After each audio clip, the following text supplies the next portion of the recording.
जो थाली आपकी सेहत की ढाल होनी चाहिए वही धीरे धीरे आपको बीमार बना रही हो।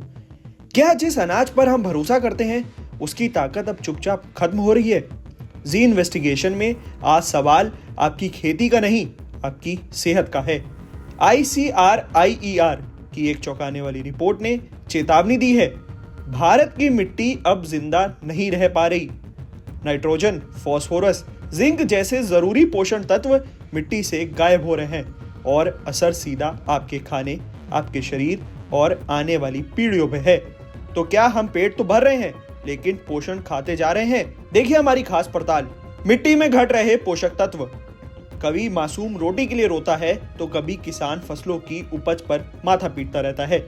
अगर आप सोचेंगे तो आपके जहन में ऐसी तस्वीर जरूर दिखेगी। भारत में हजारों बच्चे ऐसे हैं जिनको भरपेट खाना नहीं मिल रहा, और जिन बच्चों को खाना मिल रहा है वह पौष्टिक आहार के लिए तरस रहे हैं, जिसकी एक वजह हमारी मिट्टी है जिसमें पोषक तत्वों की कमी है। Indian council for research on international economic relation की रिपोर्ट में चौंकाने वाला खुलासा हुआ है, जिसमें कहा गया है मिट्टी से नाइट्रोजन, फास्फोरस, जिंक और कार्बन जैसे पोषक तत्व धीरे धीरे गायब हो रहे हैं। जी इन्वेस्टिगेशन की टीम ने एक रिपोर्ट की पड़ताल की। अपने रोजमर्रा की दिनचर्या में जो खाना खा रहे हैं, कभी हमने सोचा नहीं होगा कि उस खाने में न्यूट्रिशन कितना है। लेकिन हमारे ही देश की एक संस्था है ICRIER यानी इक्रियर, जिसने मिट्टी के सेहत को लेकर जो रिसर्च किया है, उस रिसर्च में कई चौंकाने वाले खुलासे हुए हैं। रिपोर्ट के मुताबिक मुख्य अनाज जैसे कि गेहूं, चावल, दाल में सूक्ष्म पोषण तत्वों और कार्बनिक पदार्थों की कमी है। भारत की 73 से 76% मिट्टी में ऑर्गेनिक कार्बन केवल 0.5% से भी कम रह गया है, जिससे मिट्टी की खाद सोखने की क्षमता कम हो गई है। वहीं यूरिया सब्सिडी की गलत नीतियों की वजह से NPK का संतुलन बिगड़ गया है। NPK का स्टैंडर्ड रेशियो 4:2:1 से बिगड़ करके 10.9:4:4:1 हो गया है।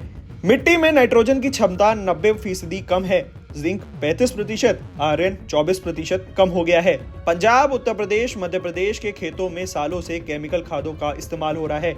ICRIER की रिपोर्ट के मुताबिक भारत की ज्यादातर खेती वाली मिट्टी में सॉइल ऑर्गेनिक कार्बन का स्तर 0.3 से लेकर के 0.6% तक गिर चुका है, जो वैश्विक औसत से काफी कम है। मतलब यह संकट धीरे धीरे बढ़ता जा रहा है। उत्पादन बढ़ाने के मकसद से बेतहाशा उर्वरकों के इस्तेमाल की वजह से देश की मिट्टी की गुणवत्ता दिन ब दिन खराब हो रही है। यदि इस संकट से निपटना है तो फसलों में पोषक तत्वों को बढ़ाना होगा। जो फर्टिलाइज़र की पॉलिसी है वो हमारी ठीक नहीं है। यूरिया बहुत ज़रूरत से ज़्यादा उस पर सब्सिडी दे रहे हैं, और जो पोटाश और फॉस्फेट जो चाहिए उस पे उतना नहीं है, तो पूरा इम्बैलेंस हुआ है सिस्टम में। ICRIER ने सरकार को कुछ सुझाव भी दिए हैं। सबसे पहले हमें मिट्टी के कार्बन पर फोकस करना पड़ेगा। यूरिया से सब्सिडी हटाकर उन नीतियों को बढ़ावा दे जो SOC वापस लाएं, जैसे बायो फर्टिलाइजर।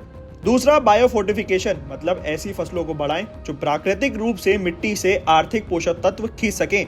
तीसरा, हमें NPK के संतुलन को ठीक करना होगा और माइक्रो न्यूट्रिएंट्स के उपयोग को प्रोत्साहित करना होगा। हमारे शरीर को जो जरूरी न्यूट्रिशन है, जो पोषक तत्व हैं, वो नहीं मिल पा रहे हैं, क्योंकि जो मिट्टी में ही जो मिट्टी की जो सेहत है वो सेहत ही ठीक नहीं है।